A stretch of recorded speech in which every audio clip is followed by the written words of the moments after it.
Les restes pictòriques que es van trobar a l'ermita de Sant Francesc de Santpedor l'any 2015 en fer treballs de rehabilitació a l'estructura podrien ser de finals del segle XIV, segons la primera projecció d'especialistes que estan preparant un informe sobre la seva importància. Les pintures es van trobar en el moment de fer els treballs de restauració de l'ermita el 2015, després que l'Ajuntament de Santpedor aconseguís una cessió de l'ermita al bisbat. Bé, Sant Francesc sempre ha sigut una ermita una mica que el tenim molt present als santpedorencs, però que no s'ha fet gaire ús. Sí que es feia ús el dia de Sant Francesc, que s'hi feia una missa, però després durant tota l'altra resta de l'any quedava tancada, i sempre ha quedat tancada. Ara sí que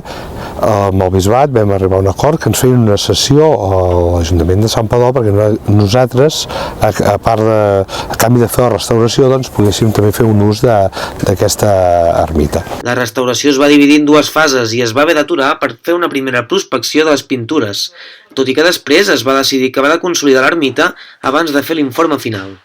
En concret, es van invertir 75.000 euros per substituir la coberta i consolidar els murs de l'ermita. La primera fase va començar fa 2 anys, i que realment hi havia la coberta que estava molt malament, en molt mal estat de l'ermita, amb risc d'enfonsar-se, i aquí vam començar fa 2 anys, i també les parets de l'ermita doncs, també les vam arreglar amb aquesta fase, i la següent va ser anar a consolidar les voltes interiors, que aquesta ha sigut una fase que no es veu, perquè és una obra que s'ha fet perquè no hi hagi impacte visual. Ara, abans de poder fer una intervenció a fons a l'interior de l'ermita i recuperar aquest equipament per a l'ús públic, s'ha començat el treball de repertori pictòric i la seva posterior valoració de l'estat de conservació i restauració. El següent pas és poder donar un ús a l'ermita perquè la gent vingui més aquí a l'ermita de Sant Francesc, però també arreglar una mica també l'espai exterior, fer una zona jardinara, perquè ja que és una zona